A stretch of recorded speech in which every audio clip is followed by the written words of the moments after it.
조선의 어느 가을날이었습니다.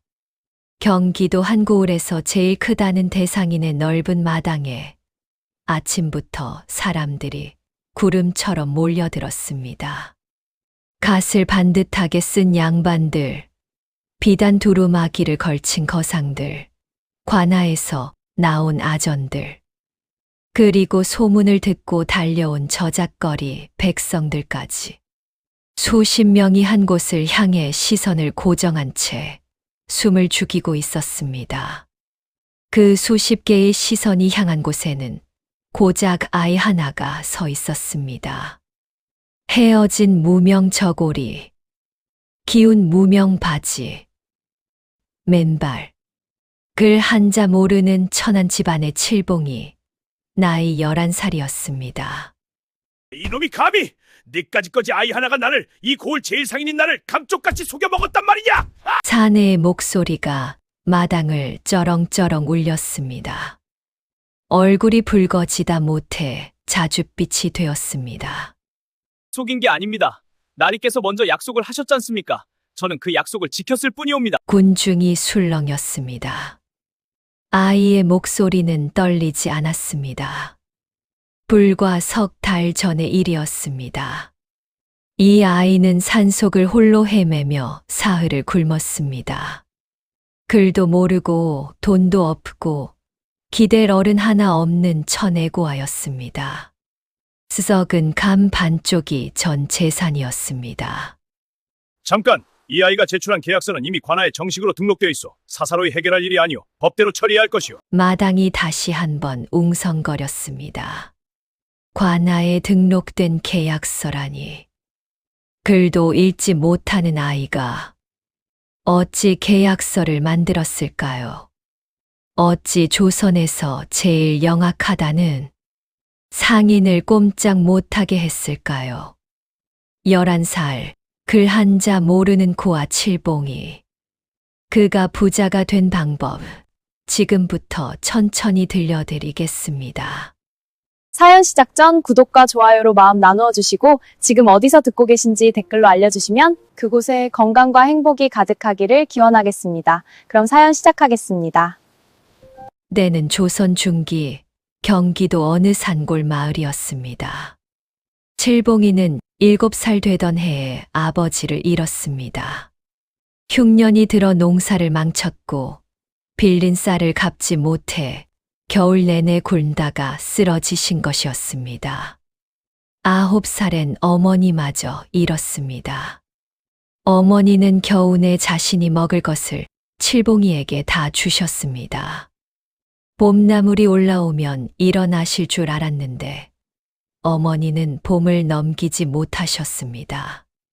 남겨진 것은 아무것도 없었습니다. 낡은 저고리 한 벌, 떨어진 집신 한 켤레. 그리고 아버지와 어머니가 입버릇처럼 하시던 말씀 하나. 그것뿐이었습니다. 칠봉아, 세상에서 제일 무서운 건 칼이 아니야. 눈치 없는 사람이 제일 무섭단다. 눈치가 곧 재산이야. 그 말이 무슨 뜻인지 어린 칠봉이는 그때는 몰랐습니다. 그저 부모님 목소리가 그립고 배가 고프고 추웠습니다. 자다가 꿈속에서 어머니를 만나면 눈을 뜨는 게 싫었습니다. 11살이 되던 해 깊은 가을이었습니다. 3일째 굶은 칠봉이는 산속을 정처 없이 헤매다 감나무 한 그루를 발견했습니다. 이미 사람들이 다 따간 뒤였지만 나무 밑낙엽 속에 감 하나가 숨어 있었습니다. 반쪽은 까맣게 썩어 있었습니다. 배가 고팠습니다. 아주 고팠습니다. 당장 먹어버리면 그만이었습니다. 하지만 칠봉이의 손이 멈췄습니다. 그리고 오랫동안 그 감을 바라보았습니다. 썩지 않은 쪽은 아직 단단했습니다. 빛깔도 좋고 향도 났습니다. 늦가을 서리를 맞은 감이니 당도도 높을 터였습니다. 그때 아버지 목소리가 귓가에 맴돌았습니다. 눈치가 곧 재산이야. 칠봉이는 조용히 생각했습니다. 이 감 그냥 먹어버리면 끝이다. 하지만 이걸 다른 것과 바꿀 수 있다면, 그 다른 것으로 또 다른 것을 바꿀 수 있다면, 먹어버리는 건 순간이지만 지혜롭게 쓰면 오래 갈 수 있다. 아버지가 말씀하신 눈치란 바로 이런 것이 아닐까. 눈물이 날 만큼 고팠습니다. 하지만 칠봉이는 감을 먹지 않았습니다. 조심스럽게 품속에 집어넣고 산을 내려가기 시작했습니다. 발바닥이 차가운 흙에 닿을 때마다 시렸지만 걸음을 멈추지 않았습니다. 마을 저작거리는 시끄럽고 복잡했습니다. 칠봉이는 그 가장자리에 멈춰 서서 한참 동안 사람들을 관찰했습니다. 누가 피곤해 보이는지, 누가 배가 고파 보이는지, 누가 무언가를 사고 싶어 두리번거리는지, 어떤 물건 앞에서 사람들이 가장 오래 멈춰 서는지, 장사하는 법도 물건 파는 법도 몰랐습니다. 하지만 사람 보는 눈은 달랐습니다. 어릴 때부터 어머니를 도와 장에 따라다니며 사람들의 표정과 몸짓을 유심히 지켜봐 온 것입니다. 그때 저만치서 무거운 등짐을 지고 비틀비틀 걸어오는 중년 사내가 눈에 들어왔습니다. 먼 길을 걸어온 것이 분명했습니다. 얼굴에 땀이 흥건하고 입술이 바짝 말라 있었습니다. 그리고 목을 연신 축이듯 침을 삼키고 있었습니다. 칠봉이의 심장이 빠르게 뛰었습니다. 이 사람이다. 칠봉이는 어렸지만 세상이 얼마나 냉정한지를 이미 뼈저리게 알고 있었습니다. 어른들은 약한 사람 편을 잘 들지 않습니다. 고아는 더더욱 그랬습니다. 하지만 바로 그렇기 때문에 더 영리하게 살아야 한다고 생각했습니다. 힘이 없다면 지혜로 버텨야 한다고. 아버지가 남긴 말, 눈치가 곧 재산이라는 그 말이 어쩌면 그런 뜻이 아니었을까. 산을 내려오는 칠봉이의 발걸음은 느렸습니다. 배가 고팠고 다리가 떨렸습니다. 하지만 품속의 감을 꼭 쥔 손은 떨리지 않았습니다. 그것이 처음으로 스스로 선택한 것이었습니다. 먹지 않는 것을 선택한 것이었습니다. 그 작은 선택이 이후 칠봉이의 삶에서 가장 크고 중요한 선택의 씨앗이 되었습니다.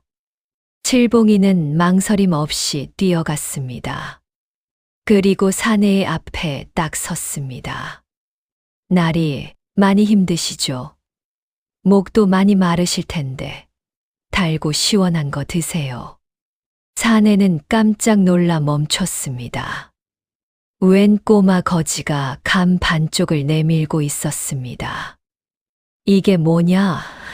너 이거 파는 거냐? 돈이 얼마냐? 돈은 안 받습니다. 그냥 드리는 겁니다. 한 입만 드셔보세요. 이 가을에 설이 맞은 감이라 달기가 꿀 같습니다. 사내는 미심쩍었습니다. 세상에 공짜가 어디 있겠냐 싶었습니다. 하지만 목이 너무 말랐습니다. 감 향기가 코끝을 간지렸습니다. 사내는 조심스럽게 감을 받아 한 입 베어 물었습니다.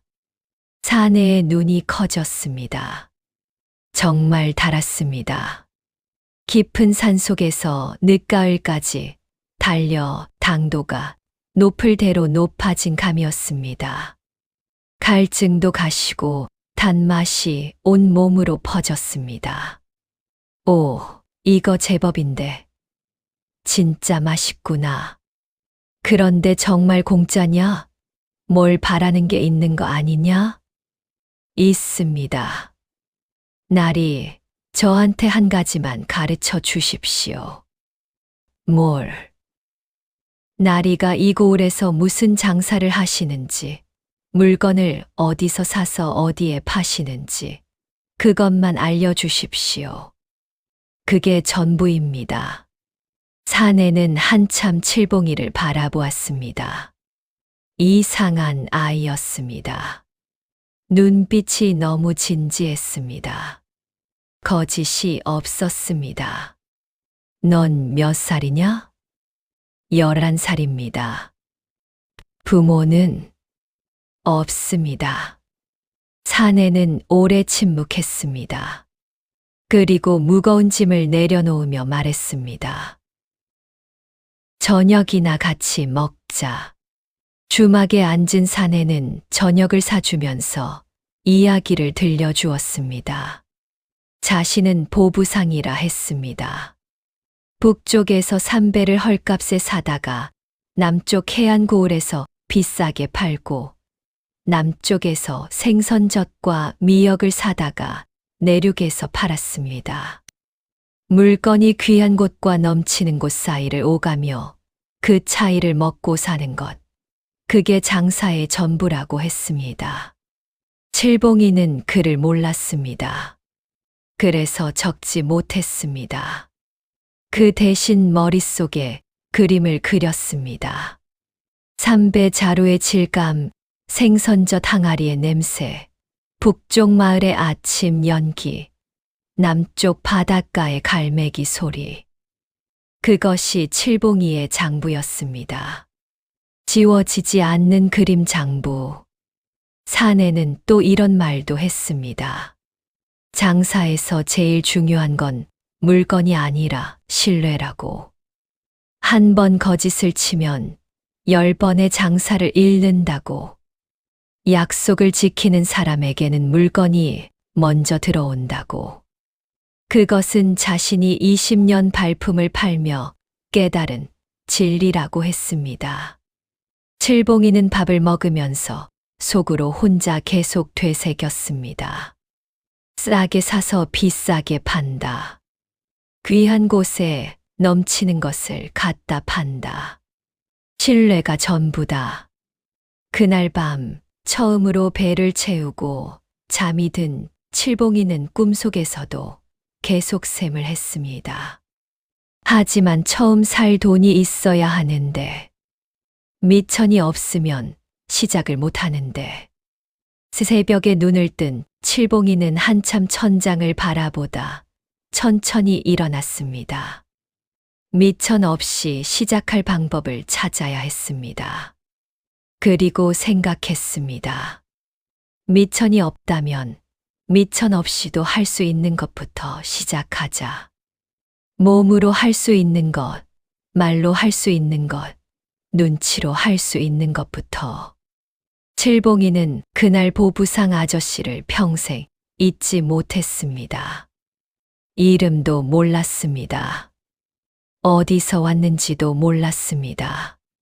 하지만 그 저녁 한 끼가, 그 이야기 한 보따리가 칠봉이의 인생을 바꾸었습니다. 훗날 칠봉이는 항상 말했습니다. 세상에서 가장 비싼 밥은 누군가의 진심 어린 경험이 담긴 밥이라고. 그 주막에서 나누었던 이야기들이 칠봉이의 머릿속에서 오랫동안 살아 있었습니다. 싸게 사서 비싸게 판다는 단순한 이치 뒤에 훨씬 깊은 것이 숨어 있다는 것도 그때 어렴풋이 느꼈습니다. 물건보다 사람이 중요하고 이익보다 신뢰가 오래 간다는 것. 그것이 20년 보부상 생활이 사내에게 가르쳐 준 진짜 가르침이었습니다. 칠봉이는 그 보부상 아저씨가 마을을 떠나는 날 새벽 일부러 일찍 일어나 주막 앞에서 기다렸습니다. 그리고 꾸벅 인사를 했습니다. 아저씨가 웃으면서 머리를 쓱 쓰다듬어 주었습니다. 아무 말도 없었습니다. 하지만 그 손길이 따뜻했습니다. 어머니, 이후로 처음 느껴보는 온기였습니다. 칠봉이는 그 온기를 가슴 깊이 간직한 채 다시 길을 나섰습니다. 다음 날 아침 칠봉이가 찾아간 곳은 관아였습니다. 마을 사람들이 말렸습니다. 야, 이 미친 녀석아. 거기가 어디라고 가려는 거야? 잘못하면 볼기나 맞고 쫓겨나. 칠봉이는 고개를 저었습니다. 관아에는 심부름이 많았습니다. 밥이 있는 곳에서 일을 하면 먹으면서 배울 수 있었습니다.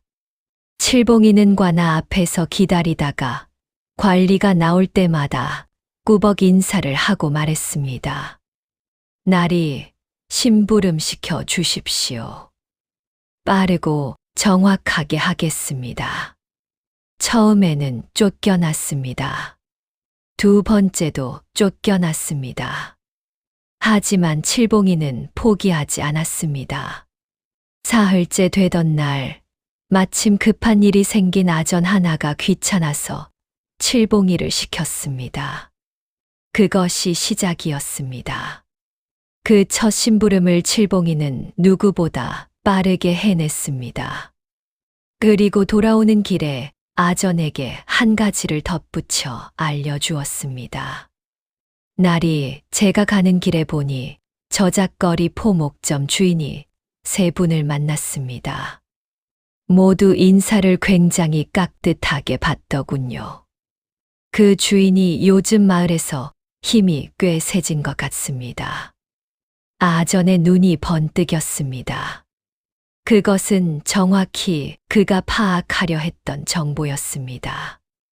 그날부터 아전은 칠봉이를 따로 불러 심부름을 시켰습니다.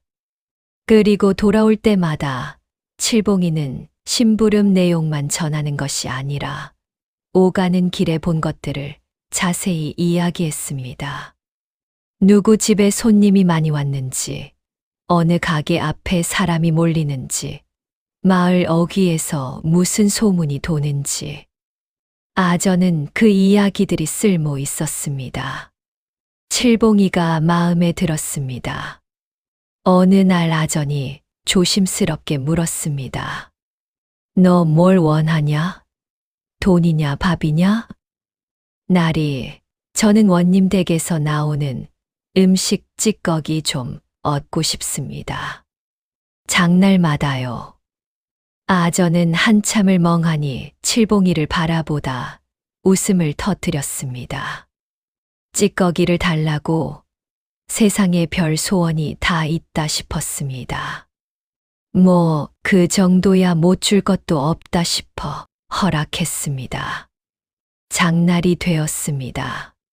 칠봉이는 원님 댁에서 나온 음식 찌꺼기를 마른 나무십 위에 정갈하게 늘어놓았습니다. 밥풀 뭉친 것, 시든 나물 조각들, 구운 생선 가시 옆에 붙은 살점, 버려질 것들이었습니다. 하지만 칠봉이는 그것을 버린 음식처럼 팔지 않았습니다. 가장 보기 좋은 것은 가운데 놓고 나무잎을 하나씩 가지런히 펴서 소반처럼 만들었습니다. 자, 여러분. 원님 댁 수라상에서 내려온 음식이요. 원님께서 드시다 남기신 복받은 음식이요. 오늘 드신 분은 올해 재수가 좋다 하오. 사람들이 킥킥 웃었습니다. 하지만 발걸음이 멈췄습니다. 몰렸습니다. 웃으면서도 사갔습니다. 칠봉이는 그날 처음으로 스스로 번 엽전을 손에 쥐었습니다. 12잎.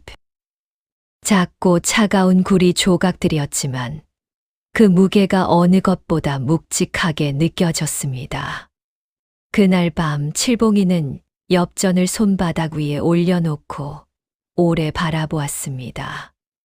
아버지 말씀이 다시 떠올랐습니다. 눈치가 곧 재산이야. 그 말이 이제는 조금씩, 아주 조금씩 이해되기 시작했습니다. 물건이 아니라 이야기를 판다. 찌꺼기가 아니라 복을 판다. 사람들은 물건보다 꿈을 더 좋아한다. 그날 이후 칠봉이는 달라졌습니다.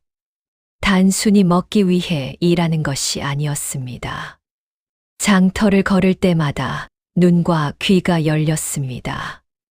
어떤 집에서 곡소리가 나는지, 어떤 상인이 표정이 어두운지, 오늘 장이 조용한 이유가 무엇인지, 그것들을 하나씩 머릿속에 쌓아두었습니다. 글 대신 사람으로 채운 장부가 점점 두꺼워져 갔습니다. 장터에서 물건을 팔면서 칠봉이가 깨달은 것이 하나 더 있었습니다. 사람들은 배불리 먹는 것 못지않게 웃고 싶어 한다는 것, 이야기를 듣고 싶어 한다는 것. 칠봉이가 목청을 높여 복받은 음식이라 외친 것은 거짓말이 아니었습니다. 사람들이 진짜 원하는 것을 파악하고 그것을 내어준 것이었습니다. 그것이 칠봉이 장사의 비법이었습니다. 아저는 칠봉이를 이용하려고 가까이 둔 것이 아니었습니다.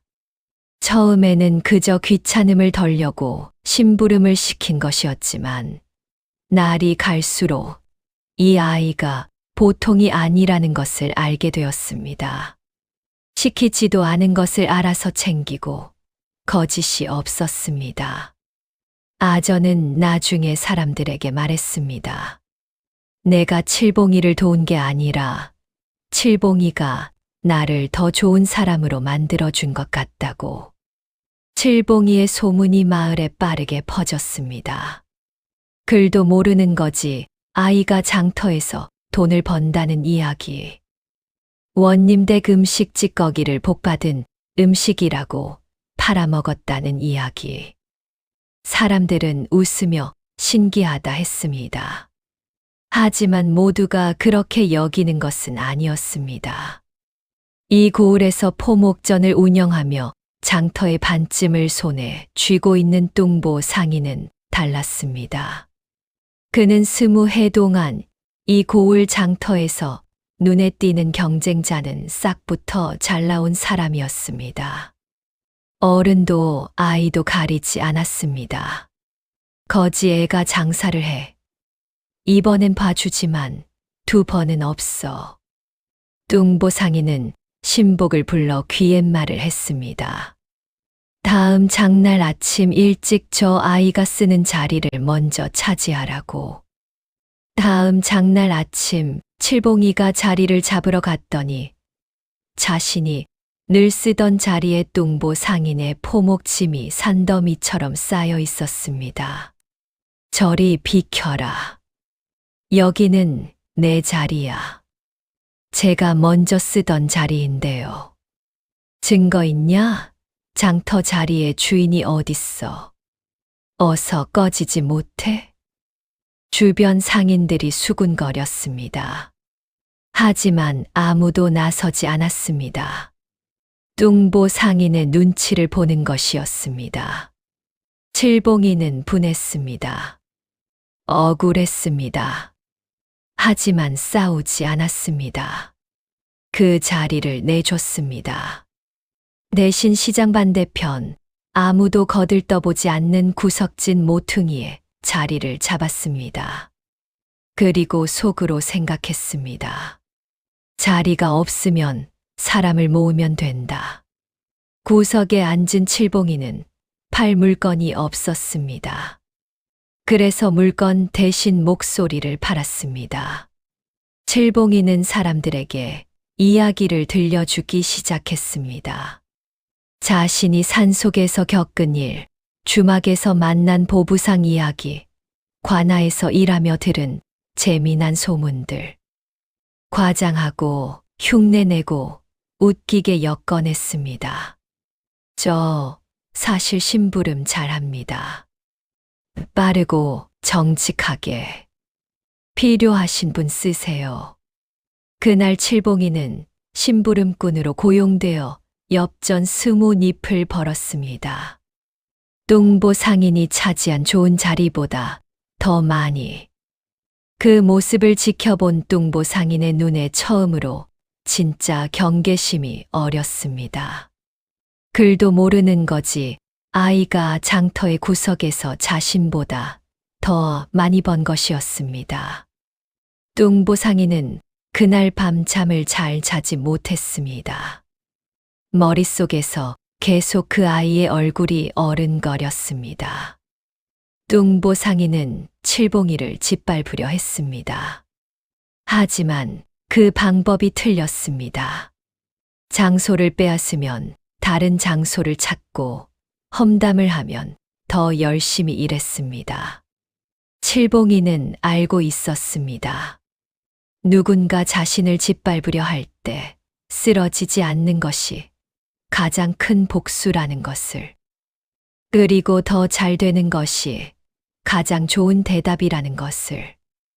그날 장터 구석에서 사람들에게 이야기를 들려주면서 칠봉이는 자신이 가진 또 하나의 능력을 발견했습니다. 사람을 웃길 수 있다는 것. 사람들을 모을 수 있다는 것. 글도 모르고 물건도 없었지만 목소리와 이야기만으로 사람들의 발걸음을 멈추게 할 수 있었습니다. 그것은 어떤 금은보화보다 귀한 재능이었습니다. 칠봉이가 마을에서 얼굴이 알려진 지 한 달이 지났을 무렵 갑자기 큰 사건이 터졌습니다. 마을에서 제일 부자인 최진사댁 창고에서 쌀새 가마니가 없어진 것입니다. 관아가 발칵 뒤집혔습니다. 최진사는 원님과도 친분이 있는 사람이었습니다. 당장 범인을 잡아야 한다는 압박이 쏟아졌습니다. 그때 뚱보 상인이 관아 아전을 찾아가 귀옛말을 했습니다. 칠봉이 그 녀석이 의심스럽습니다. 원래 거지였는데 갑자기 돈이 생겼으니 어디서 났겠습니까?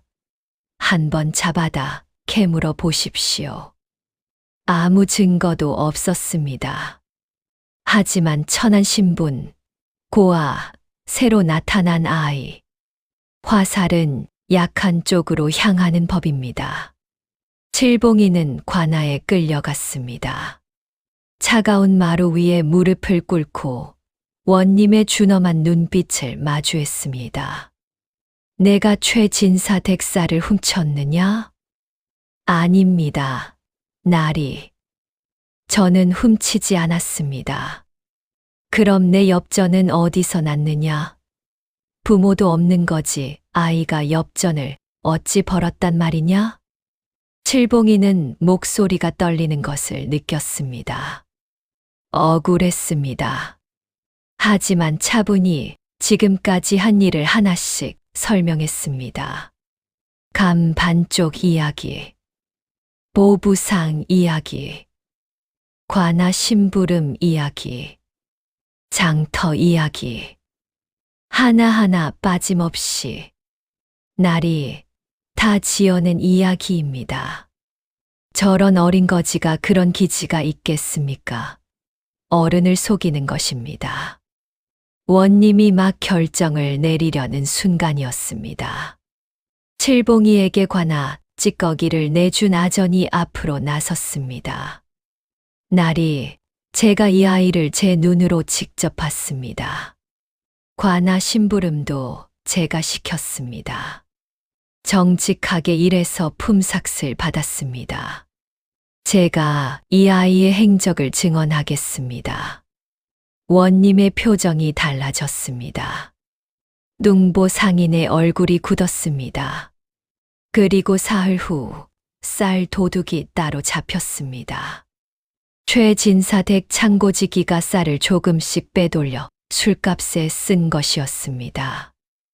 뚱보 상인은 아무 말도 하지 못했습니다. 칠봉이는 아무 말 없이 관아 마당을 걸어 나왔습니다. 억울했습니다. 눈물이 날 것 같았습니다. 하지만 눈물이 나지 않았습니다. 어머니 말씀이 마음속에서 떠올랐기 때문입니다. 칠봉아, 억울한 건 참아.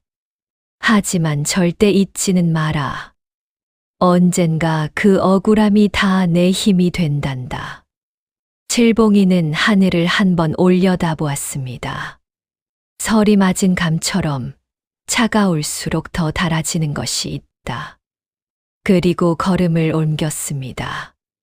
억울함은 사람을 두 가지로 만듭니다.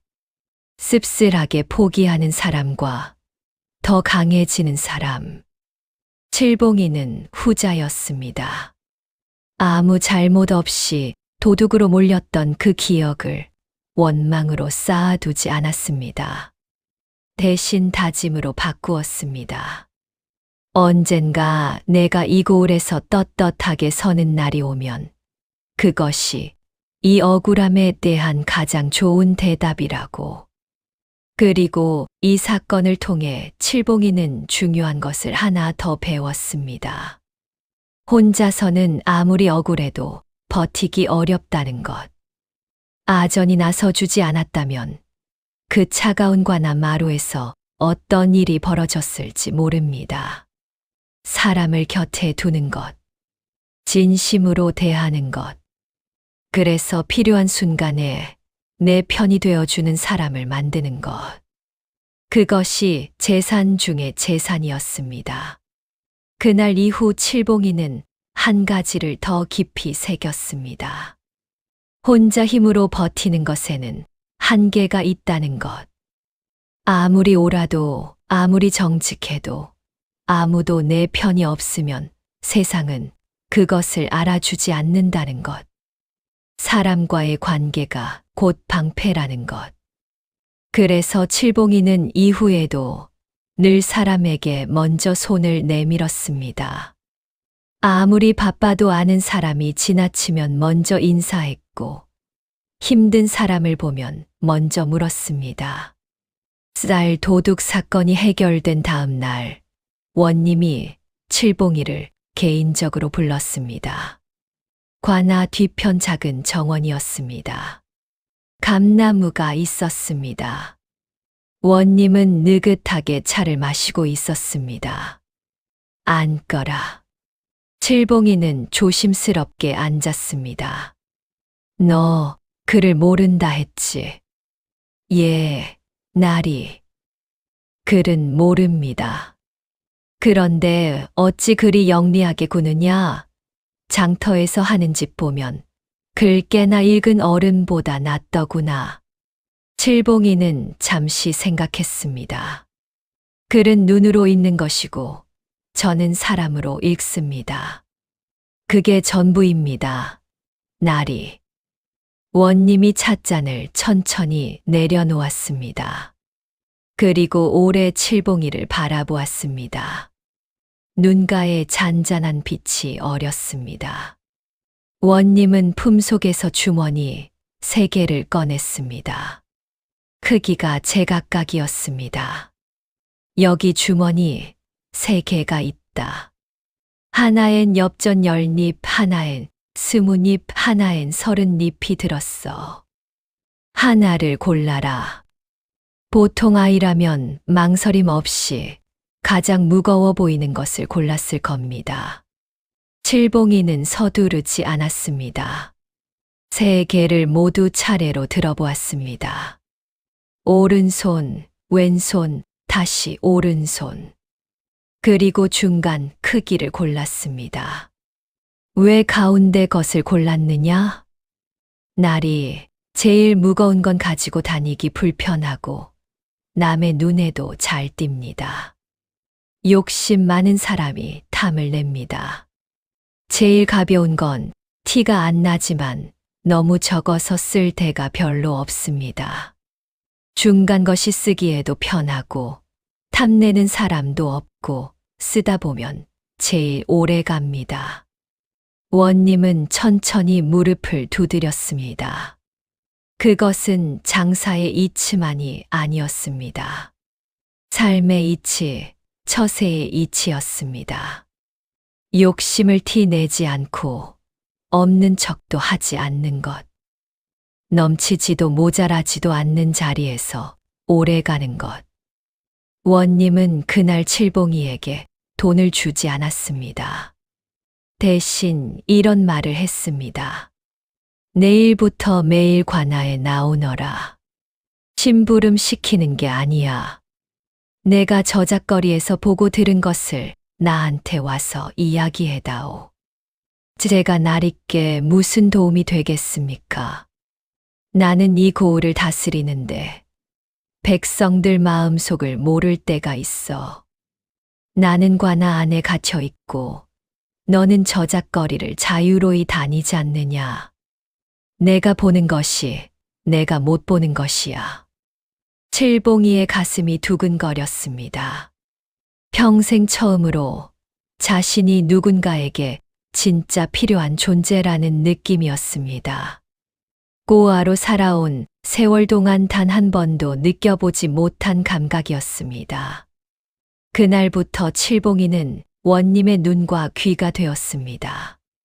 그리고 그 대가로 원님은 칠봉이에게 글 대신 세상을 읽는 법을 가르쳐 주었습니다. 사람을 어떻게 대해야 하는지, 약속을 어떻게 지켜야 하는지, 신뢰는 어떻게 쌓이는지, 그것이 칠봉이가 받은 진짜 교육이었습니다. 원님 곁에서 칠봉이는 많은 것을 배웠습니다.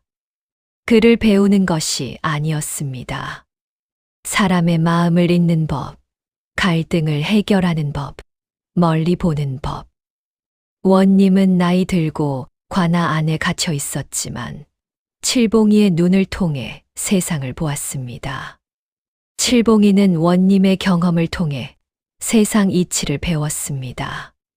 그것이 가장 이상적인 스승과 제자의 관계였습니다. 새 주머니 이야기는 마을에 퍼졌습니다. 원님이 꼬마에게 시험을 냈는데 대답이 기막혔다고.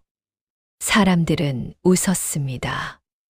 하지만 누군가는 그 이야기를 듣고 조용히 고개를 끄덕였습니다. 제일 무거운 것을 고르지 않는 지혜. 제일 가벼운 것에 만족하지 않는 성실. 중간 것을 고르고 오래 가는 것. 그것이 평범하지만 실은 가장 어려운 삶의 이치였습니다. 원님은 칠봉이에게 이런 말도 했습니다. 사람이 가장 무서운 것은 가난이 아니야. 가난보다 더 무서운 건 배울 기회조차 없다는 것이지. 근데 너는 그 기회를 스스로 만들었지 않느냐. 글 못 읽는다고 배우지 못한 게 아니잖아. 눈으로, 귀로, 발로 배웠잖아. 그게 진짜 공부다. 그날 원님의 말씀이 칠봉이의 가슴에 모처럼 박혔습니다. 칠봉이가 원님의 신임을 얻었다는 소문이 고을에 퍼지자 뚱보 상인의 태도가 미묘하게 달라졌습니다. 정면으로 싸워서는 안 된다는 것을 그는 알았습니다. 칠봉이 뒤에 원님이 있으니까요. 대신 덫을 놓기로 했습니다. 어느 날 아침 뚱보 상인이 직접 칠봉이를 찾아왔습니다. 평소와 달리 얼굴에 환한 웃음을 달고서 칠봉아, 나 사실 전에 너한테 심하게 대했다. 미안하다. 그 대신 이번에 나랑 같이 장사 한번 해보지 않겠냐? 돈 크게 벌 수 있는 기회야. 칠봉이는 마음속으로 크게 경계했습니다. 이 사람이 왜 갑자기 웃는 얼굴로 나를 찾아왔을까? 하지만 겉으로는 조용히 들었습니다. 뚱보 상인의 제안은 이러했습니다. 칠봉이가 원님께 잘 말해서 장터 핵심 자리를 자신이 독점으로 쓸 수 있도록 허가를 받아달라. 그러면 그 장사 이익의 3분의 1을 칠봉이에게 나눠주겠다. 칠봉이는 걸으면서 생각했습니다. 이것은 제안이 아닙니다. 만약 자신이 원님께 이런 부탁을 한다면 지금껏 쌓아온 신뢰가 단번에 무너집니다. 뚱보상인은 칠봉이가 그 함정에 빠지길 바라는 것이었습니다. 알겠습니다. 한번 생각해 보겠습니다. 칠봉이는 그날 저녁 바로 원님을 찾아갔습니다. 그리고 뚱보상인이 한 말을 토시 하나 빠짐없이 그대로 전했습니다. 좋게 포장하지도 나쁘게 과장하지도 않고 있는 그대로 잘했다. 정말 잘했어. 그러면 이번엔 우리가 먼저 움직여 보자꾸나. 계획이 세워졌습니다. 칠봉이는 뚱보상인에게 좋은 소식이 생겼다고 전했습니다. 원님이 고려해 보겠다 하시니 직접 관하로 오라고. 뚱보상인은 기뻐 날뛰었습니다. 드디어 그 골치 아픈 자리를 독점할 수 있겠다 싶었습니다. 서류까지 준비해서 관하 마당으로 들어섰습니다. 그 순간 원님이 직접 나와 있었습니다. 이게 어찌 된 일입니까? 내가 칠봉이라는 아이를 이용해서 관하의 공정한 장터 운영을 방해하려 했으니 이달부터 장터 사용료를 2배로 내거라. 그리고 이 자리에서 칠봉이에게 사과하거라. 마당 전체가 조용해졌습니다.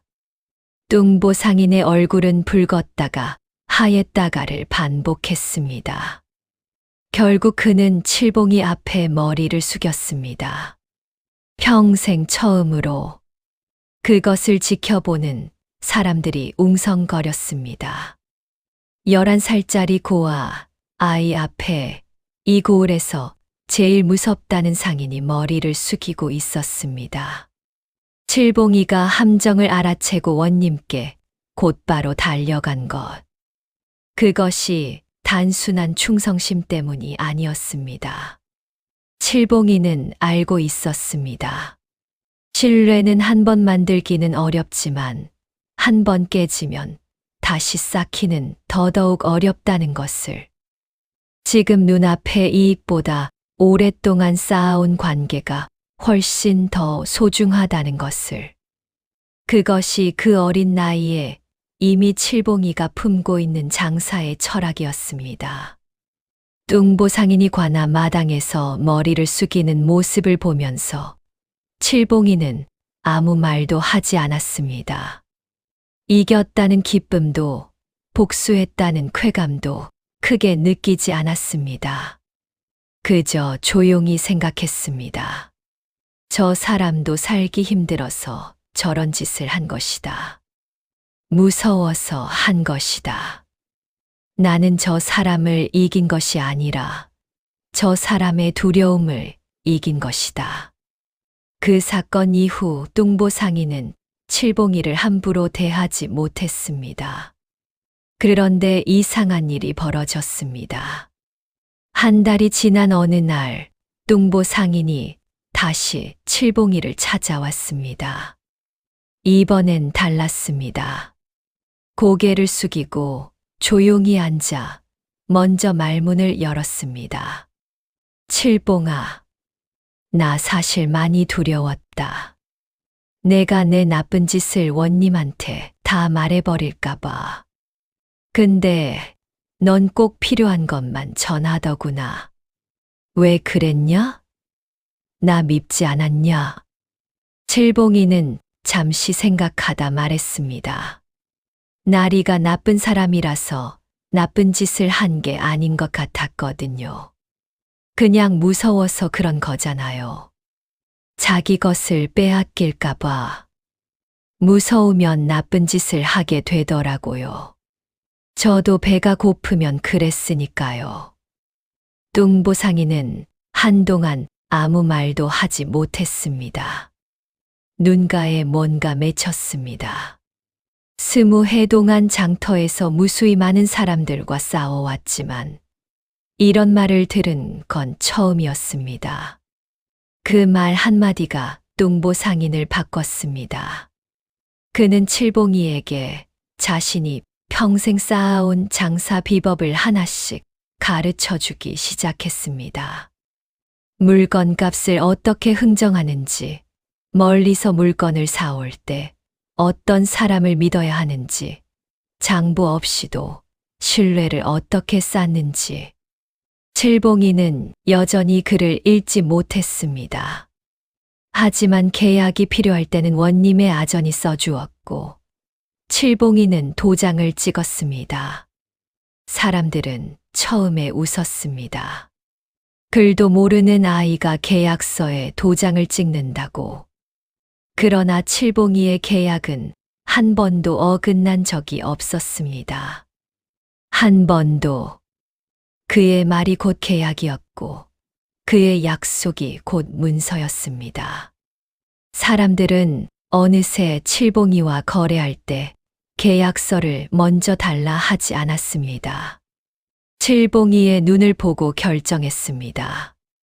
그 눈이 거짓말을 모른다는 것을 다들 알고 있었기 때문입니다.